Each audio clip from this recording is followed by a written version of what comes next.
And hello, welcome to the League of Extraordinary Atheists for Humanism, where we attempt to apply logic and reason to religion and politics. I'm your host, Mac, or Great Skeptic, and I am not here with my wonderful, beautiful co-host, Christy Santiago, but hopefully she will join us soon. I am here with the man behind the scenes, Nacho Witness. So it is good to have him at my back. Nacho, can you get me like a little figurine of you so I can literally put you at my back? Because I would love that. Let me know, please. Thank you. He said he'll see what he can do. All right. All that said, first things first, right wing. I like your Xting, your Christian fascism. So I have a small compilation of fun and comfortable things to tell you. So let's go here first, if I can find the right place. Oh, wait, you know what? I organized my stuff today, actually, so I could find all these stories a little faster. So I can just click my link.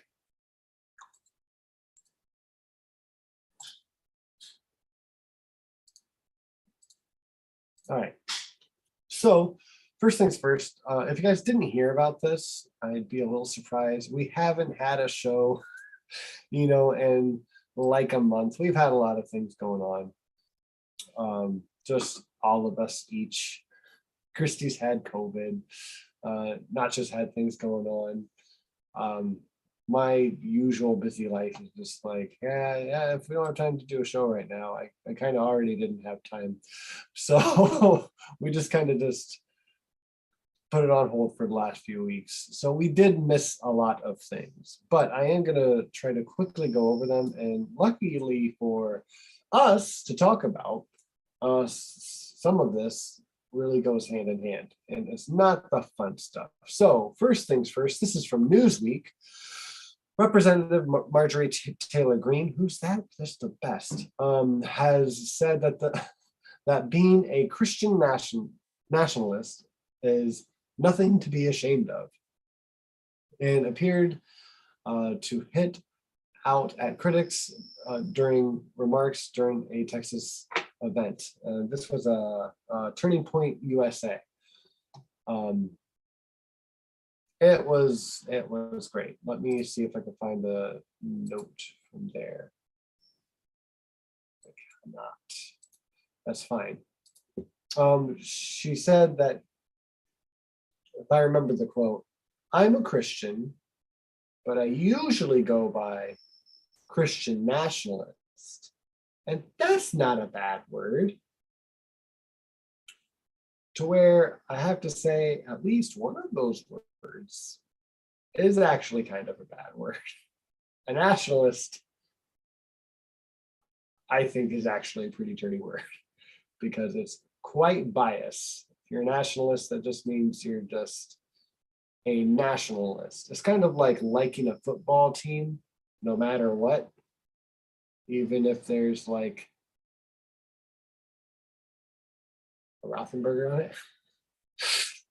For a reason, look, I don't follow football. I always follow scandals, I suppose. But the issue is that she's bragging about being a Christian nationalist, and she is a Republican congresswoman. And we're supposed to have separation of church and state.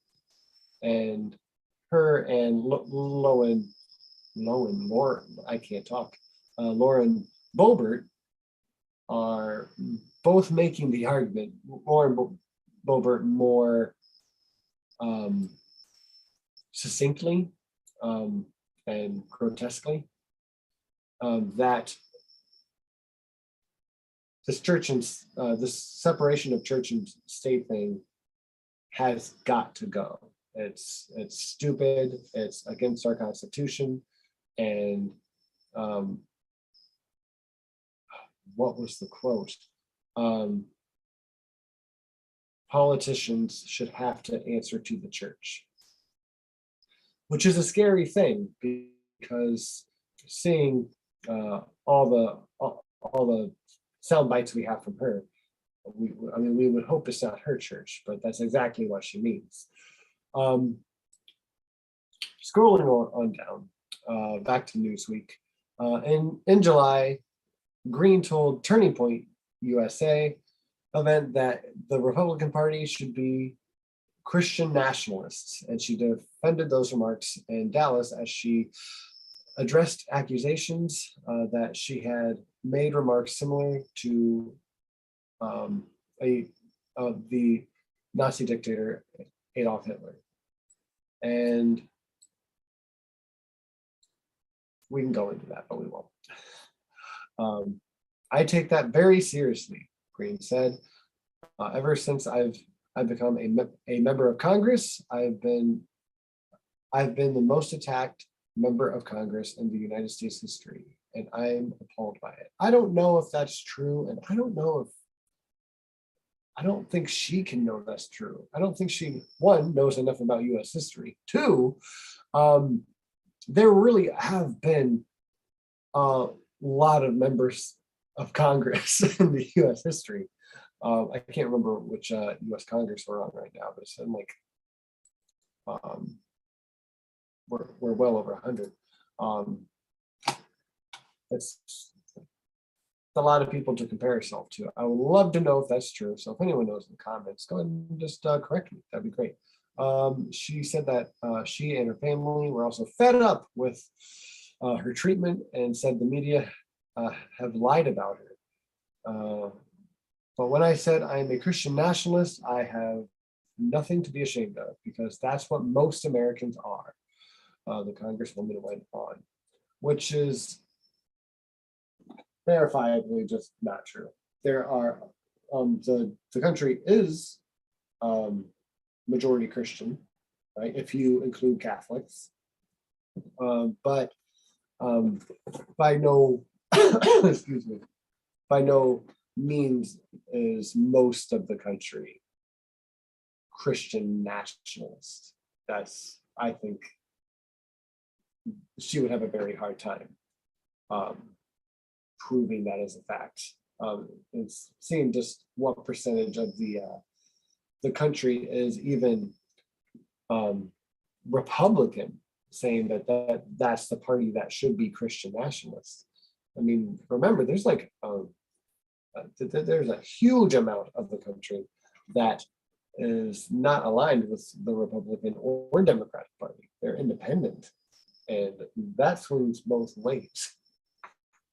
But when you're Christian nationalist, you usually lean pretty Republican because they are the more fascist party, the more nationalist party, like hoorah, USA, America, fuck yeah, eagle shooting guns kind of party.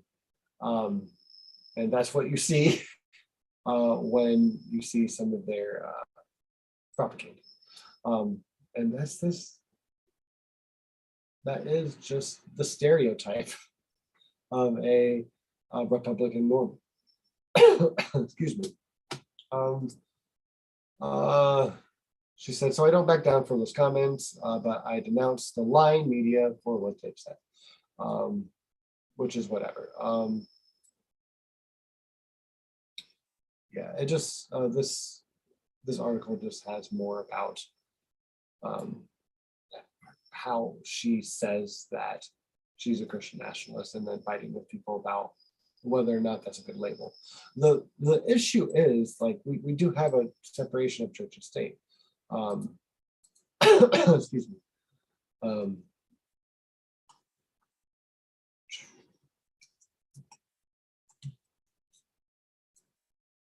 And like by that, we can't have. It's not that we can't have a congressperson who believes in Jesus Christ or Buddha as a god or anything like that. That's fine. It's just you can't plan on legislating that way. that's the whole point, right? The church can't control the state, and the state can't control the church, right? At least to a certain point. If Catholic priests or if any priests are raping their congregation, including children, the state should be able to do something about it. But as far as what they teach, as long as they stay out of politics, because that's why they're tax exempt and they're nonprofit organizations, they should be able to do whatever they want. Like there's rules in place for each side to play this game, but those rules need to be enforced so they don't intermix. It's kind of like when you go to summer camp and they say red doesn't mix with blue because that makes purple. Purple legislation isn't good. Not in this context anyways. Usually bipartisan legislation in the government that we have here in the US also isn't good. Because the only thing that both parties can agree on is that war is okay because it makes us monies. Monies, like that. I like monies. That was a hell of an intro to this topic, and I hate it. Marjorie Taylor Greene is super duper misled ideologically. It's sad because she takes herself so seriously and she makes herself look like almost every time she speaks. And she just loves to fight with everyone. She's a super Karen.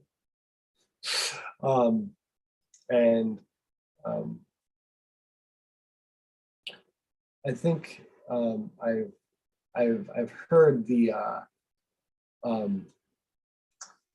rumors, like in the Twitterverse and such, that Lauren Boebert, the other right-wing Christian nationalist who's just shy of saying it, or maybe I'm wrong, maybe she has.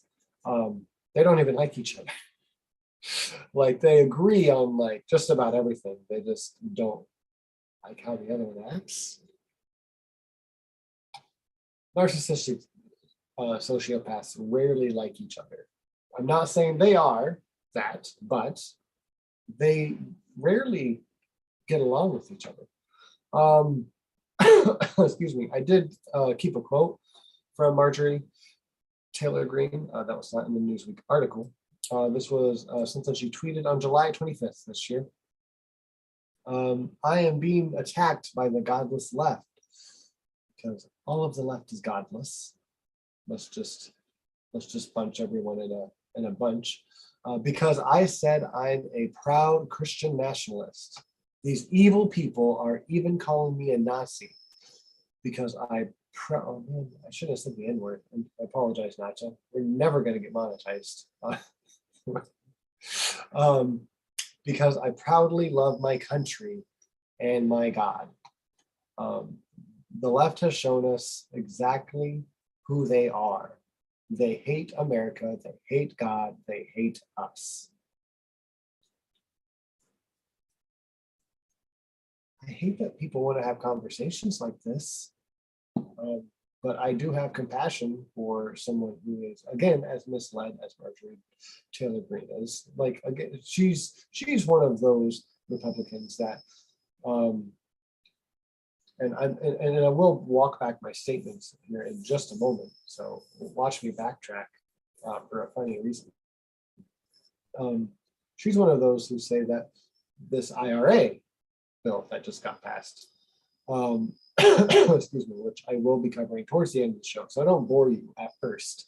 I'll bore you at the end. So I hope you go to sleep. It's like ASMR. That said, they say that's the Green New Deal because it had things about trying to reduce carbon emissions and also trying to upgrade people's houses with maybe solar panels or more efficient heating systems. So people who who spend the money to buy these things for their house, they'll get tax incentives. They'll get a larger tax return to do this. So that's our money going towards a green, not New Deal. It's just a green thing that's incorporated in the bill. It's a green part of the legislation just because it's green. And that we're also trying to lower prescription drugs for people over 65. It is the Green New Deal. I mean, it's called the Inflation Reduction Act, which it doesn't really reduce inflation all that much, to be honest. But, excuse me again, it's not. It's just super inflammatory language, right? It's just us versus them. It's just like, oh, well, this sounds just like this sounds a little bit like. So these two parts over here are almost similar to things in the Green New Deal. So we should call it the Green New Deal so we can paint the left. I mean, atheists. I mean, they're all the same thing. Hateful atheists, I mean, as sneaky bastards who all of the Democratic Party, who are trying to destroy our beautiful, godful country with their green leaves. And I know that sounded incoherent, but that's pretty much how it comes off. Because it is just spiteful and clumpy and just throwing whatever shit at the wall that they can to make the other look evil. And it really does tear the country apart, much like other things that we're going to talk about very soon.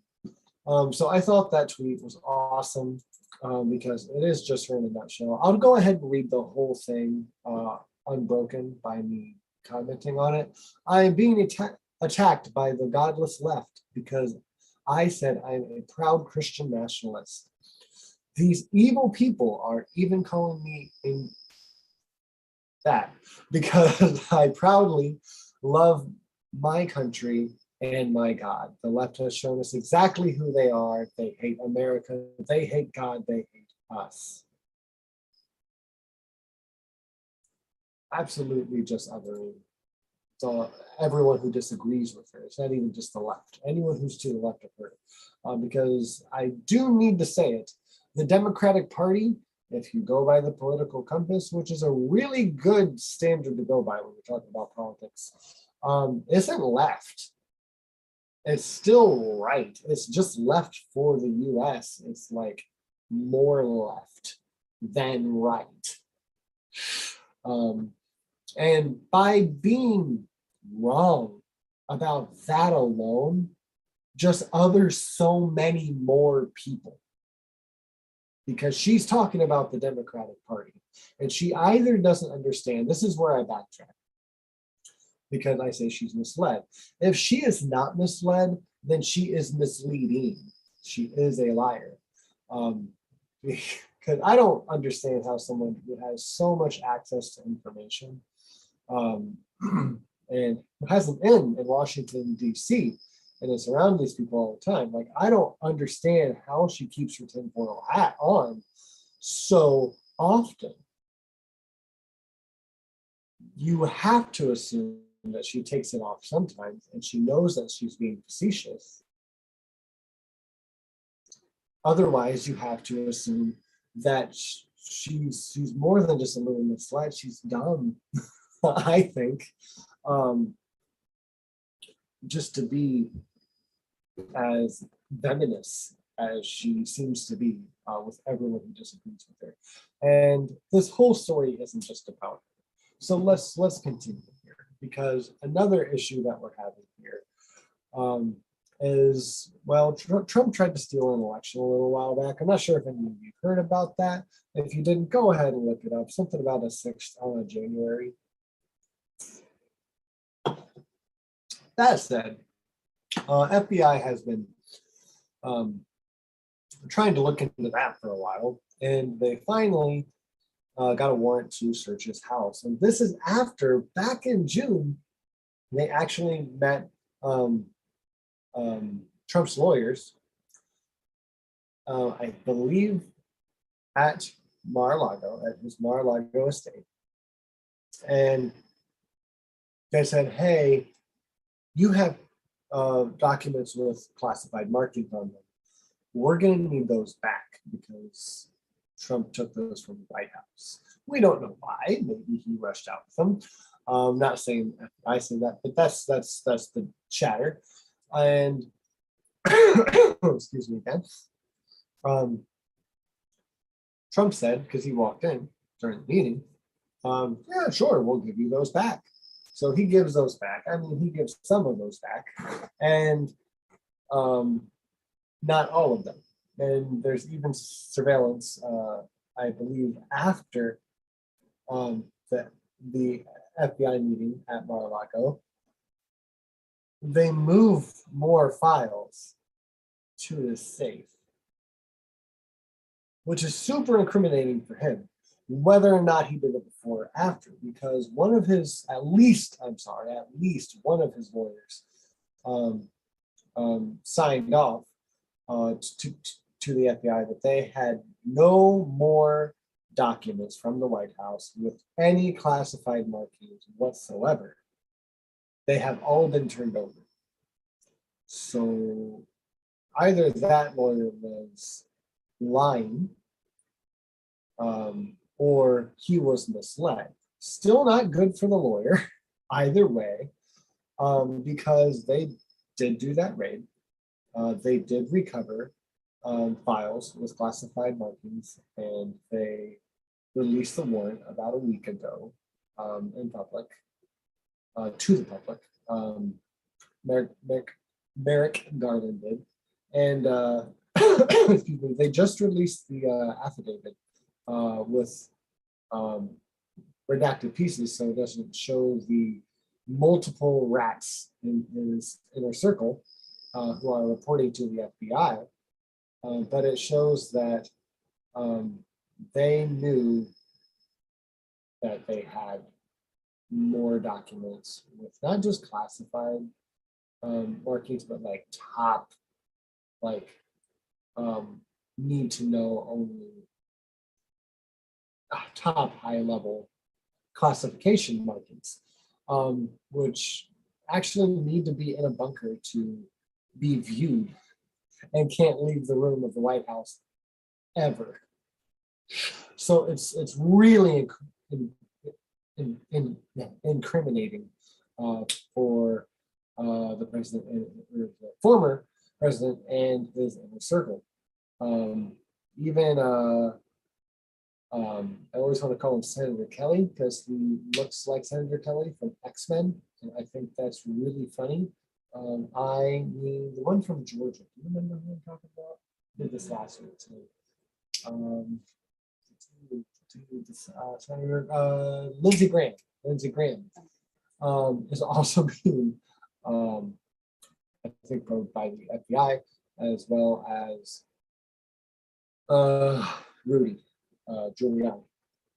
So again, not looking great for them. And sorry, I'm going to check the chat real quick. Thank you all for being here tonight, by the way. But that said, it's looking bad for Trump because of all the things they found and all the things that they knew they'd find, and that he lied about having said things, classified documents. Excuse me. So Trump didn't just lie and chew. He lies a lot, including Trump's inner circle. And it seems that the Secret Service, or the Secret Service, still has Trumpian people in it. gonna say Trumpian people. I don't know how else to say it. I apologize. He still has reach throughout Central Intelligence and Homeland Security because the FBI has been trying to extend this investigation into, I think it's the Department of Defense and or the Homeland Security, and they're being stopped left and right by people who just don't want them to look into it. Probably because there's more incriminating things that could also harm them. There's a story that got by just about everyone from a year ago. It was broke that when they were trying to get Mike Pence out of the State House during the January 6th insurrection, that one of the Secret Service men was trying to get him into a car, and he said, "I'm not getting in that car." And we don't know if that's because he was afraid that they were going to turn on him. We don't know if he was scared of the Secret Service or what. We don't know, but we know that that was a quote, and that we also know that the protesters were chanting to hang Mike Pence. So yeah, it was there was that, and this stopping of them looking into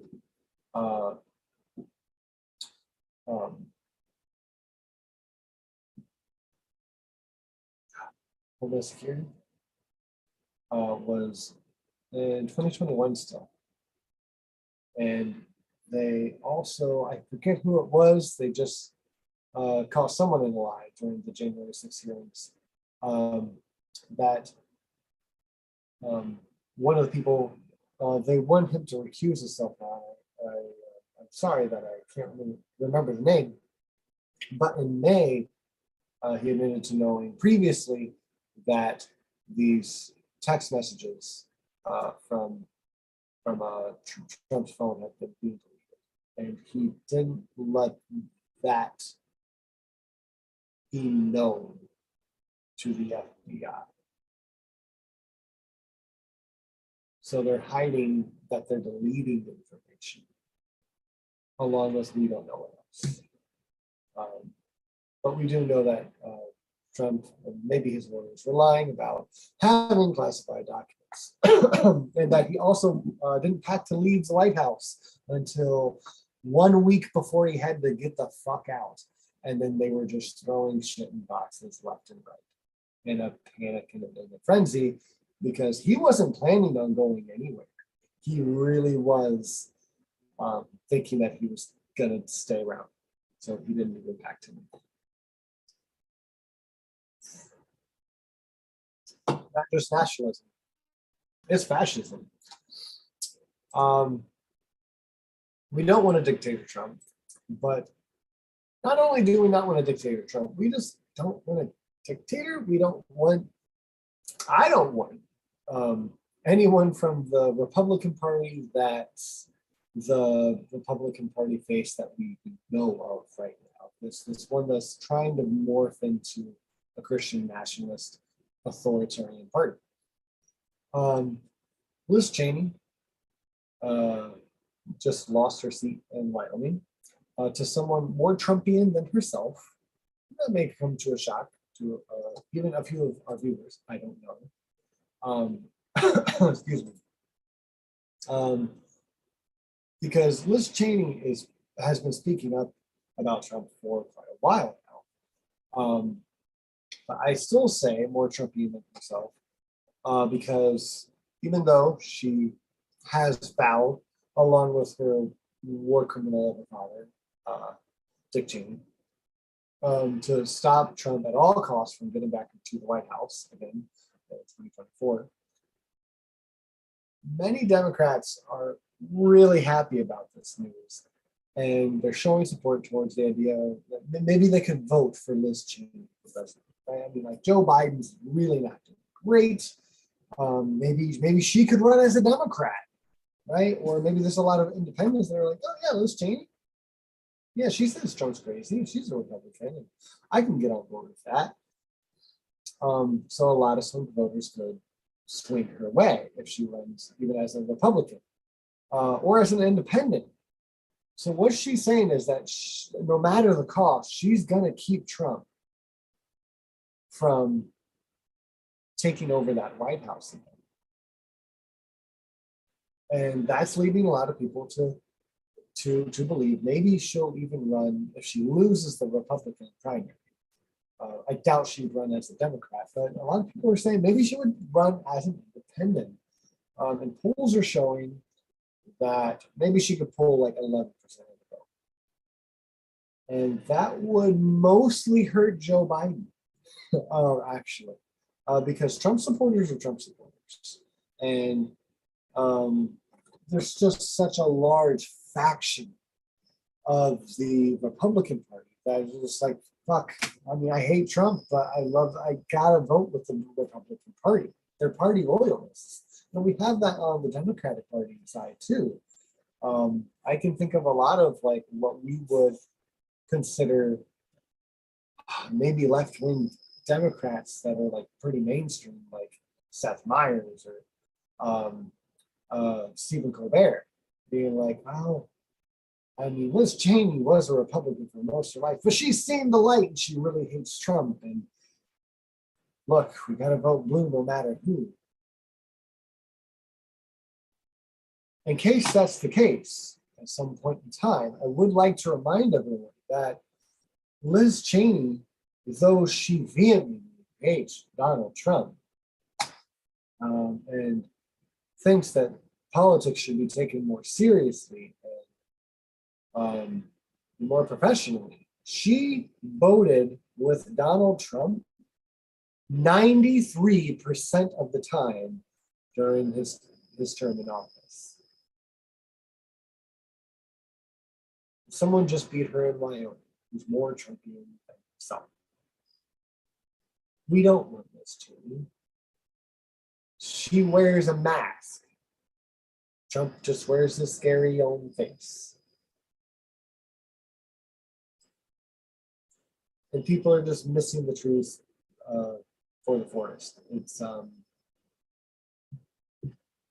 It's disheartening because you look at Liz Cheney standing up and being like, hey, Trump's bad, I'll stop him. Cool, aren't you just as bad? Because one, you vote with him 93% of the time. Two, your father is responsible for literally millions of civilian deaths and led us into a war.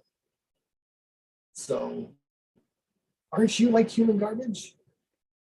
Because he never denounced that, and you're looking for daddy's help. So she should, my opinion, she should just shut the fuck up and go home. She lost her seat. She's just as bad as Trump, and she's from a family that has a lot of blood on their hands, and she should just back away. This isn't anyone who considers themselves left or humanist or logical should be thinking this is any kind of good idea. But Liz Cheney isn't our only hero who's out to save the day. We also have Tulsi Gabbard, which I had to mention tonight, because she went on Tucker Carlson. Excuse me, she hosted Tucker Carlson about a week ago, and she delivered a show that Tucker Carlson could have delivered himself. This is the problem. I didn't have a problem with Tulsi Gabbard or Jimmy Dore going on Tucker Carlson's show, because when they do, they bring a left perspective. They bring a different voice to a right-wing audience who would otherwise never hear decent either left ideas or decent, just, I forget the word for it. You guys are going to kill me. I can't remember the word. Public ideas. It's not public. Most of the public likes it. I apologize. Someone correct me in the chat. I'm going to think of it in like 15 seconds and shout out. But this is really disheartening because I've already lost a lot of faith in Tulsi Gabbard being any kind of decent candidate. And she's just gone almost completely right wing, and to the point where she could host Tucker Carlson's show. What does that tell you about it? She even stood up. I actually have some of the article here. Excuse me. I grabbed the right one. Oh, I forgot that part of the story, guys. Don't worry, I'll get to it. I have a great one for you. Tulsi. Okay. Tulsi Gabbard, former Hawaii Congresswoman, one-time Democratic presidential candidate, stepped in to host Tucker Carlson's Fox News program on Friday evening, continuing her right-wing pivot. Yes, very much so. A lot of people have said, you know what? I think she's done it for a position at Fox, and it's just too bad she just fed into that ammunition perfectly. It's incredibly disheartening.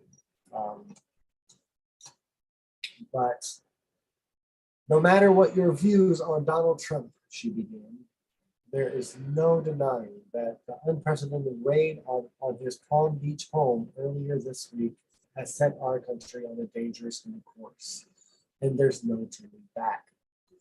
The FBI's raid on Mar-a-Lago changed the country we grew up in. And whether that's true or not, she says it like it's a bad thing. And that's what disgusts me, because not only did I vote for Tulsi Gabbard, I think I've mentioned it a handful of times, I voted for Bernie Tulsi. I voted my conscience. I didn't want anyone being like, well, you happy you voted for Joe Biden? I don't have to say yes. That said, I do have to answer for voting for Tulsi, and that sucks right now, because usually if you steal highly classified documents from the White House, the FBI doesn't go to your house and ask you to give them back. And they also don't wait for you to go to your New York home 2 months later to raid your house and then not take you directly to jail when they find the rest of the documents that you didn't get back. Unprecedented raid on his Palm Beach home earlier this week has set our country on a dangerous new course, and there's no turning back. The FBI's raid on Mar-a-Lago changed the country we grew up in. If it changed it for the better, because at least the former president isn't above the law in this one fucking case.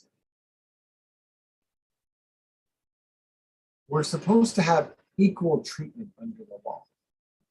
And even this raid isn't equal treatment under the law. It's incredibly nice. They asked for the documents back from a criminal who stole highly sensitive, highly top secret documents from a bunker in the White House. You're like, oh, yeah, it's best for him back. I mean, maybe we're building a case. You can't say anything. Obviously, you can't say anything, but I mean, we're not gonna like put him at gunpoint. That would be crazy. By the way, don't look up no-knock warrants. Yeah, don't do that. Equal treatment of the law for everyone. Excuse me.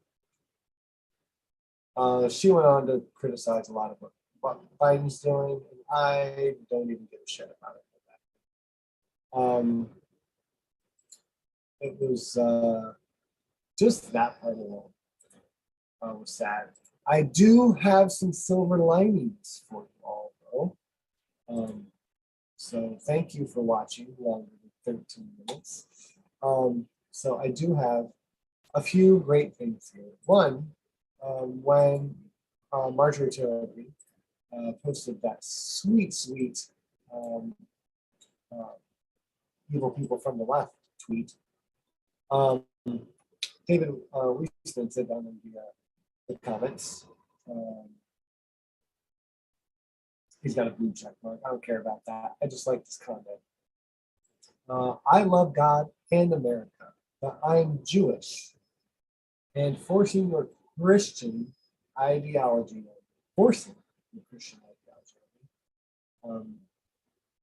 onto me is very Nazi. You don't have to be godless to see that. Frida, next one down, said Christian nationalism tends to treat other Americans as second-class citizens. If it were fully implemented, it would not respect the full religious liberty of all Americans. It would be her church. And we know that so many people would say, hey, Catholics, are they really Christians though? Hey, Jewish people, they're not really Christian though, right? It's religious freedom. And to have religious freedom, you do also need to have that freedom from religion, because it's the only way to have religious freedom. Like, you need to have a secular government, like the Persians did. And excuse me, during the Ottoman Empire and before, I forget which book of the Bible it's in. During Josiah's reign, I believe, is when the Persian Empire took over. They were a more secular, primitive government who were like, you know what, we have all these little towns and keep like freaking the fuck out. You know what we could do? Just let them practice their religions and like almost incentivize them. Just let them do their fucking thing. And when you go to the area, hey, just pray their guns. Be cool. Just be cool. Don't step on their toes. You can just do that. You can just do that. Don't step on their toes. Still getting arguments with people, you just can't like not tell them how to live their life. You can do that. I got another story, and then I'll give you a little more good news. And then we'll be about off this topic.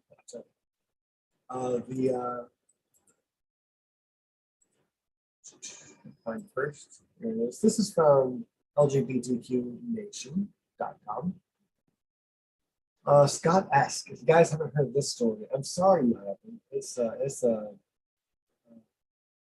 a gold nugget, and this is, well, this whole show so far. This is what I wanted to talk about when we started. Is things that are politics and religion. That's our whole spiel, and like the whole show has been this, and it's been wonderful. It's been great. Excuse me. They just aren't intertwining. This story is not great. I'm really sad Christy's not here right now. Christy, we missed you, because I know you would have a lot to say. But Scott asked, a candidate for the Oklahoma House of Representatives, just lost his primary runoff election 2 months after beating his opponent in the first round of voting. The loss several days after comments as made about stoning gay people to death resurfaced in the media. So this happened like back in 2013. And I'm just going to scroll down a little bit to his comments. In 2013, Musk was commenting in a Facebook conversation about the Pope, saying that he couldn't, how the Pope, not us, the Pope couldn't judge gay people. Ask posted some Bible quotations, including the part in Romans 1, where the Bible says that a long list of people who sin is worthy of death. Another person asked him, so just to be clear, do you think we should execute homosexuals? Presumably by stoning. Esk responded, I think we would totally be in the right to do it. Ignoring as a nation things that are worthy of death is very remiss. Yikes. A year later, a journalist asked him about these comments. He said it was totally just to go with gay people. What I will tell you right now is that was done in the Old Testament under a law that came directly from God, he said at the time. And in that time, it was totally just, it came directly from God. I don't know what that sentence is, but look, I talk like that sometimes. I just did. As made several videos over years, and we like tried to set the record straight, but it always comes down to stuff like this next quote. Any Christian should be in the position to say that this is sin or this is good. No. Any Christian should be in the position to say that this is sin or this is good. Okay. So making a judgment call. If we don't make that distinction, we're not going to help people. He said in the first video in 2015. Well, does that make me a homophobe? Maybe some people think it does. Well, it does. Sorry, yes. I'm sorry that it does, but it does. But as far as I and many of the people, the voters of House District 87 are concerned, it simply makes me a Christian. Christians believe in biblical morality, kind of by definition, or they should. One of the last things I'll quote here. The fact is that it's much more offensive knowing what obscene things homosexuals do with each other than it is for someone to hold a view that is indicate. I can't say that word. So it is worse to think about gay people doing gay things than it is about thinking about what you should do for doing those things. Yes, God loves you.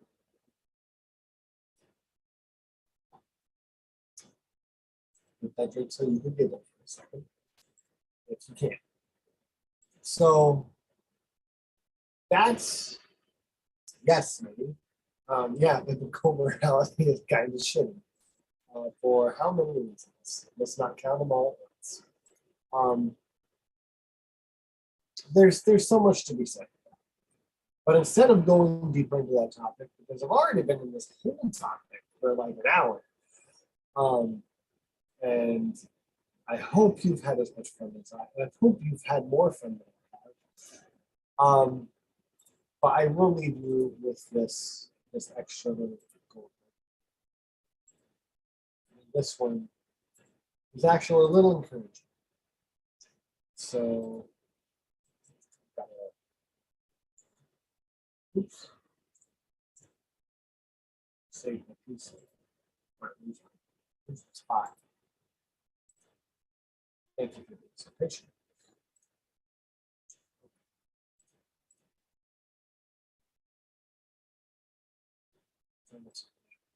Too many things.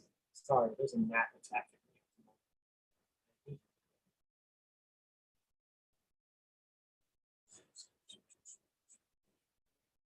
There it is. Okay. This article, don't think I'll read the whole thing, but this is awesome. This is really great. So bear with me. FaithfulCitizensNetwork.org. I saw that this site had some words to say about Christian nationalism. I'm like, oh, this should be great. And I was pleasantly surprised. So again, Faithful Citizens Network. Christians are denouncing alt-right Christian nationalist groups. The article begins, evangelical Christian leaders across the United States are banding together to denounce Christian nationalism. Christian nationalism is a cancer in our churches. While the vast majority of Christians are good people following God's call to love our neighbors and shine our light into the world, a small faction of self-proclaimed believers are destroying the Christian name.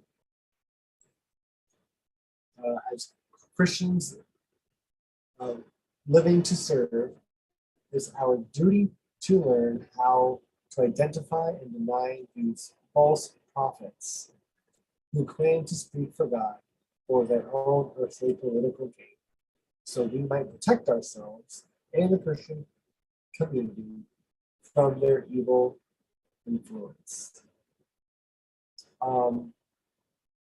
This is not a very long article. I could go into it more, and I think I will. I think I'll go a little further, but I won't read the whole thing. I'll read like 2 thirds. Save them. If anyone wants to be a link, just let me know. I'll give it to them. Just shoot me a DM in Twitter. That way we don't probably not too force. Okay. The reason I want to go on is because here, the next spot actually says examples of Christian nationalism. This faction goes by many names: KKK, Michigan Militia, Oklahoma City Bomber, and Oath Keepers, to name a few. Really naming names, which could really, like, anyone associated with this group. This is actually pretty bold, and I like it. It's good to be bold when you're trying to denounce domestic terrorism. But what they all have in common is a sick desire to manipulate the Holy Bible and the words given to us from our Heavenly Father to justify the misguided, criminal, and dangerous ideologies. And yeah, it just goes on there.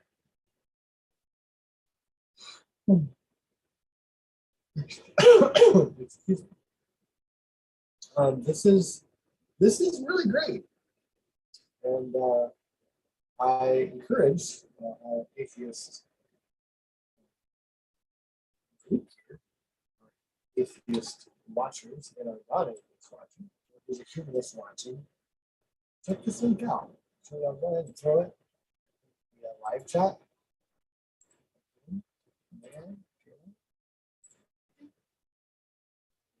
Looks like it worked to me. So go ahead and check it out. I do want truest, no true Christian fallacy. Smitty is pointing out. You're very much right. Being Christian is a lot like being American. It's a very wide label. And there are some I don't want to be tired. You guys aren't boring. It's not you. It's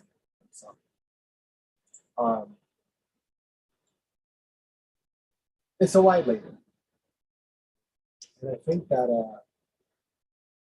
it's really worth noting that, because there are a lot of Christians who would come out and denounce the kind of behavior that they're being shown, and we are seeing from the Republican Party. And that is a good thing, right? We want people to be further away from the more authoritarian aspects of Christian nationalism than we want them away from. Because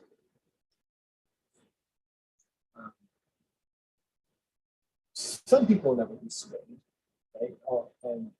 Out of their religion or out of the Republican Party. Just like there's some of us who would never fully be swayed away from our positions, whether or not they're right. But the further down that Christian fascism road you go, the higher right you go on the political compass, the more dangerous it is for that individual, because it makes them so much. Excuse me, I hate that I'm yawning so much.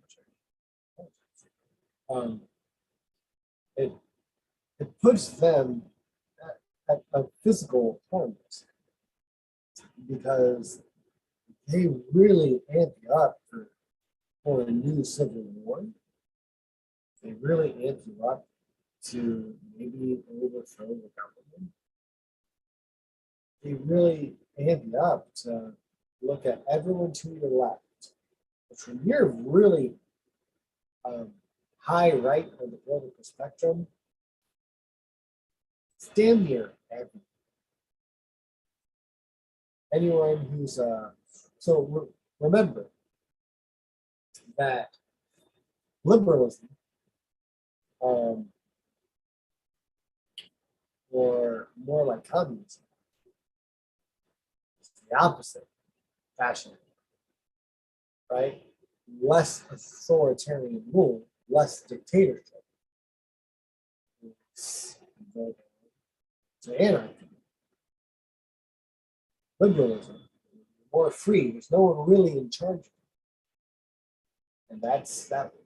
You could say that looks like godlessness in a way, in a sense.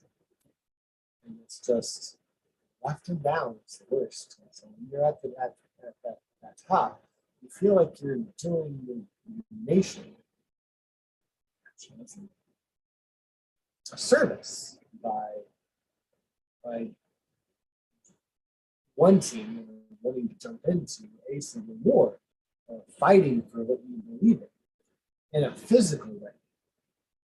That's why we see all of this domestic terrorism. These things go hand in hand. Christianity paired with nationalism, especially republicanism, is theocratic. It's like the perfect person to be king in this scenario really is a Donald Trump-like figure. Someone who will openly say that they're like as good as Jesus Christ and get away with it. Because, well, he must be divinely inspired. LEAH, the king of the Christians. Anyone like that is dangerous. Anyone who tries to serve God and lead a nation with that excuse is trying to lead a theocratic nation. And that is absolutely terrifying in so many ways. And it is just completely opposed to freedom in so many ways. I really hope you guys like the show so far. That is the end of this part of the show. So now we can go ahead and go. Thank you, everyone.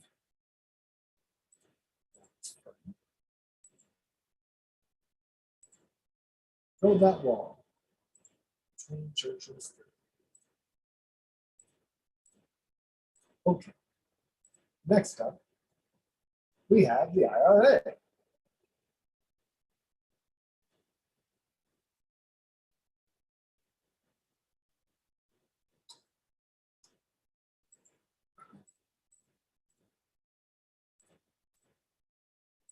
All right, so the Inflation Reduction Act of 2022, I think it was on the 16th, Joe Biden signed this into law, which was cool, good for him. I'm going to read a little bit from Helen and Knight, hklaw.com. We'll try to kind of skim through it and read bits and pieces here and there, kind of like I usually do. So I don't just read it all. It's one I kind of hate reading. Two, I don't want to steal the word, but it's one it's a good contribution that we can to give to the show. But that's how news works. You read other people's works because you weren't there. How do you know what happened? You weren't there, right? Read about someone's book. All right, well, we're moving on. So President Joe Biden did that thing, was signing a bill on the 16th of August, following this passage along the party lines in the U.S. Senate and House of Representatives. This comprehensive legislation is the result of many months of negotiation among Democrats to advance some of Biden's highest policy priorities. The IRA, fancy little acronym for the Inflation Reduction Act, will reduce the deficit and make major investments in healthcare, domestic energy production, and manufacturing. Oh, and also climate change. So it must be the new Green New Deal. That's what Marjorie Taylor Greene said. I don't know if she got in this HK law thing. Excuse me. After decades of failed attempts, the IRA includes a first-time provision that would allow the U.S. Department of Health and Human Services to negotiate prices of certain prescription drugs in Medicare and Medicaid. Must caveat, certain prescription drugs in Medicare and Medicaid. I don't even think those are hashed out yet. And if we do, we don't make the argument. That's fine. That's cool. Also, it does fall into effect. Moving on a little further down. With regard to energy and climate change, the IRA provides unprecedented. Why is it unprecedented? I don't know what that is. Like, is it just unusual? Because we don't usually get anything for this, except the CHIPS Act. That's manufacturing. I was like that. With regard to energy and climate change, the IRA provides unprecedented amounts of funding, nearly $369 billion in direct investment to ensure energy security, reduce carbon emissions, increase energy innovation, and support environmental justice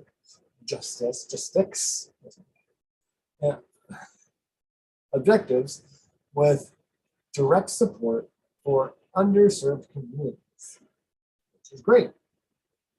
It will allow for the deployment of low carbon energy technologies while ensuring the the president's objective to create good-paying jobs and onshoring domestic manufacturing are met, all while reducing emissions by approximately 40% by 2030.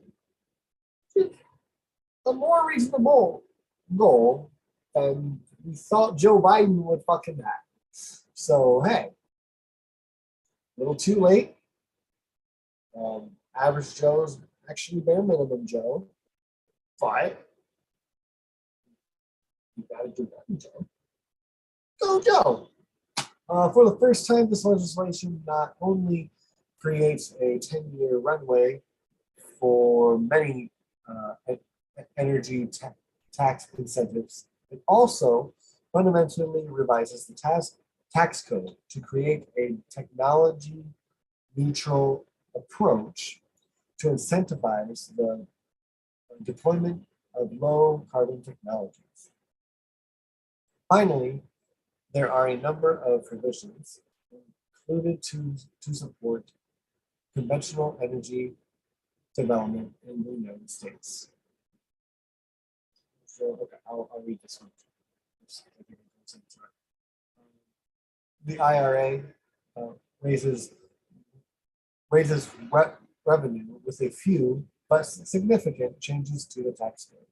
This includes an alternative minimum tax on corporations. I like it.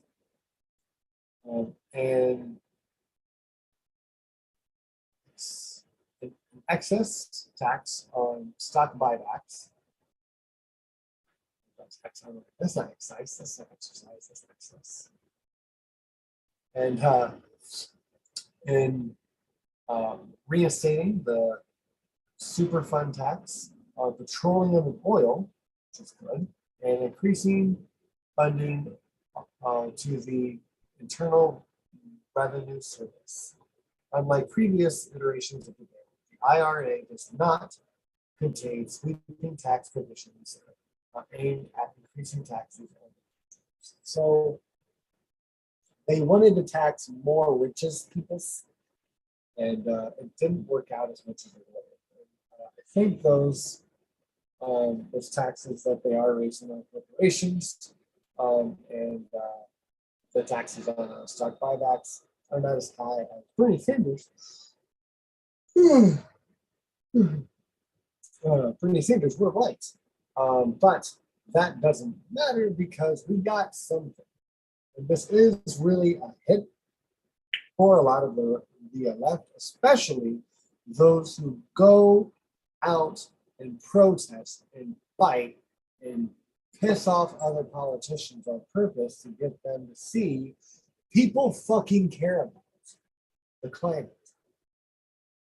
And they care about taxes and how they're claimed and how they're spent and what we do with them. It's really important. And some people really are on the ground activists fighting for us to have a clean planet with clean enough air to breathe. While all the meanwhile, still being able to heat our homes and drive to work. Right? We are trying to balance this. We're not very good at this as a species yet. But we need to figure it out before it's too fucking late to figure it out. And we're worse at it as a species because we didn't do nothing. But again, it's something. Scrolling down, the following provides an in-depth summary of the IRA, including tax revenue raisers, corporate alternative minimum tax, tax on stock buybacks, changes to net operating loss limitations for individuals, Internal Revenue Service enforcement funding. Looks like they're really going to be trying to get taxes to increase. For healthcare, Affordable Care Act, tax credits. So it's going to be more funding going towards affordable care. ACA is not great, It's not even close. It needs to be more than just funded better and more than just preempted. We just need, excuse me, for the 29th, we just need Medicare for all. Stop this bullshit. Also with healthcare, Medicare drug pricing negotiation. Okay, it's a step in the direction, for sure.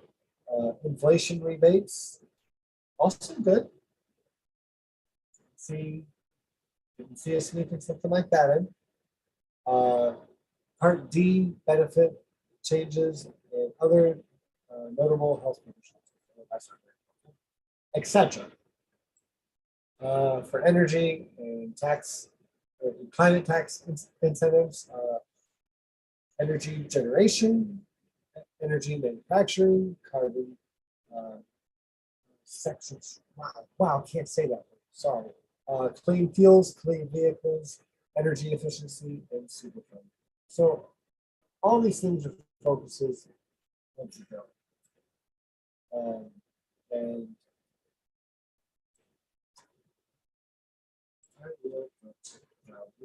in the chat. So if you guys want to look to it more, you can do that. But I did actually not copy that. So do that for you. I'm not used to the Apple computer here.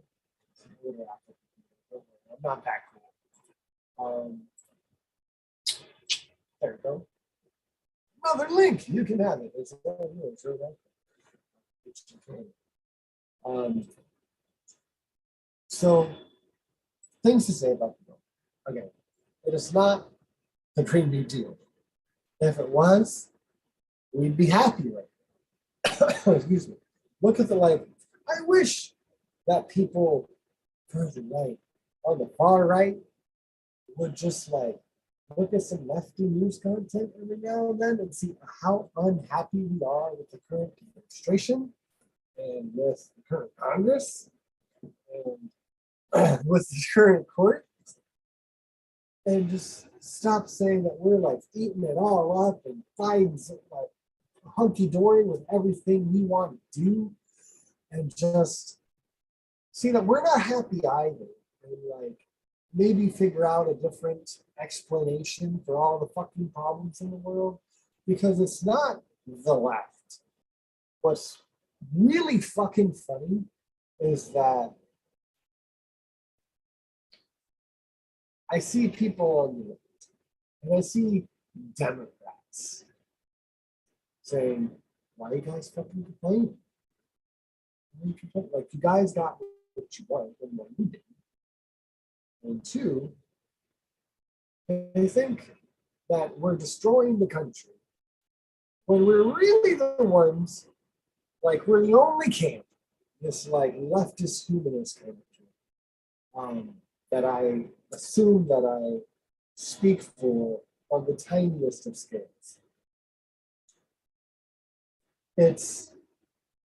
We're the camp that are like, hey, you know what might make the world work just a little bit better? If we implemented Medicare for all. Maybe if we made food a human right, what would that look like? What can we make it look like if we're in this capitalist society, or if we had a less capitalist system? What if we brainstorm a little bit and try to, like, I don't know, better the world around us? Try to come up with some solutions.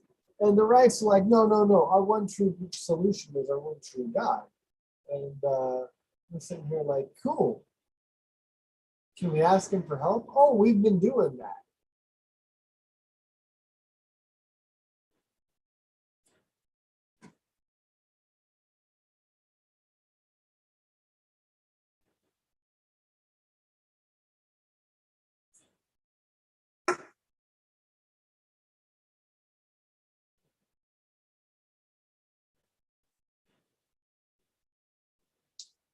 ruining the world, evil,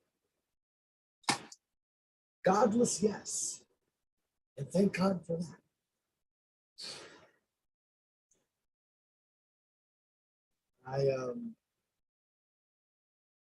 It can drive me insane. Not just have your attention. I see billboards, 2 or 3 a day on my drive to work, about, are you preparing to meet Jesus? Or like, there's only one way.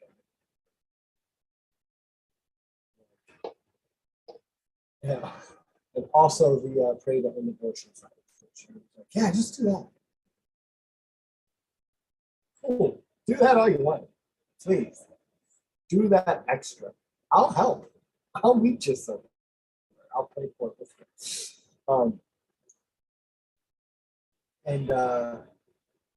But that doesn't help. It doesn't help. And sometimes it's funny that it doesn't. I'm really glad that it doesn't.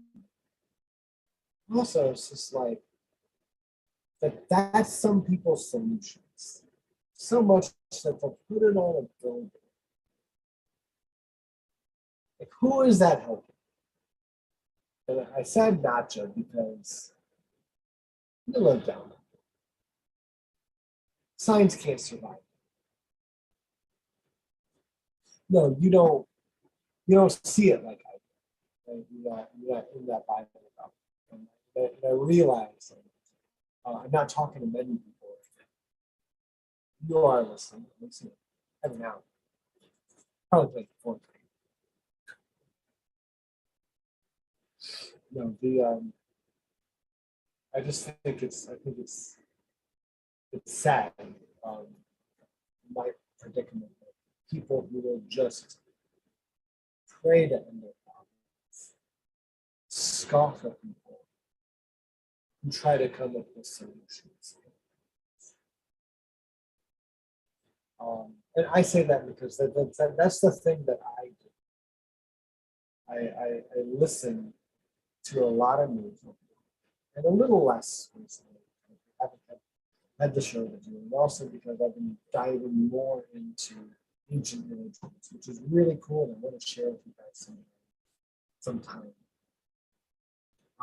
It's given me a lot of insight. But it's just that thing.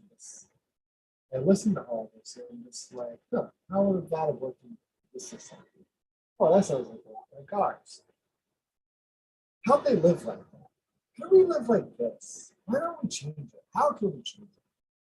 We change to this. What if we change this one thing? Well, what if we change this one thing? What is that?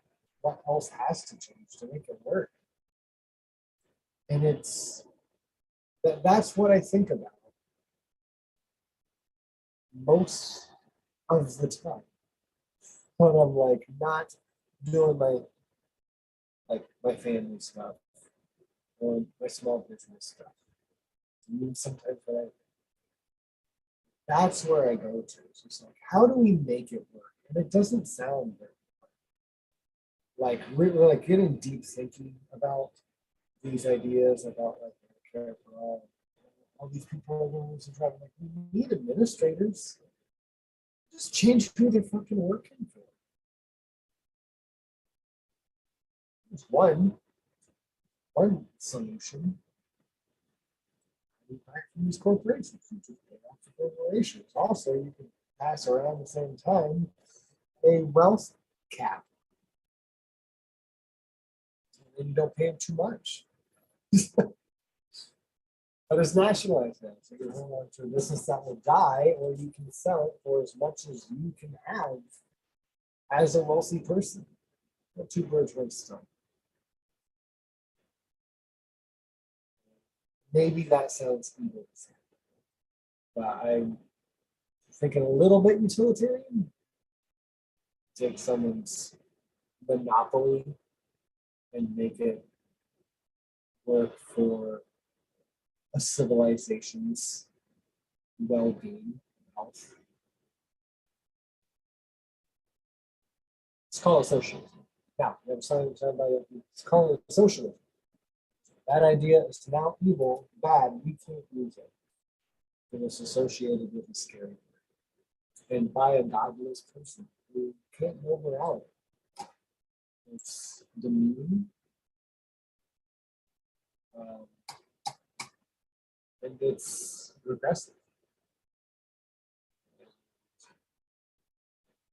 That's why I keep wanting to do the show. When I talk to people that I know disagree with me on a day-to-day basis, they agree with me.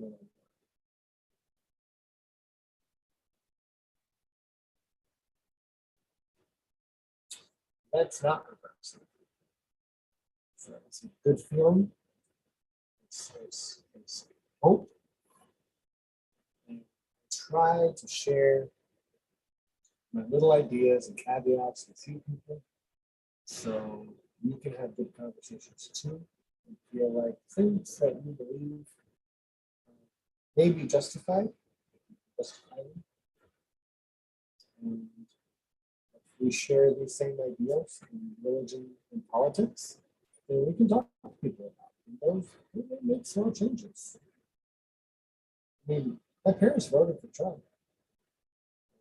I think they voted for Trump again. But my mom wrote to Bernie Sanders' campaign.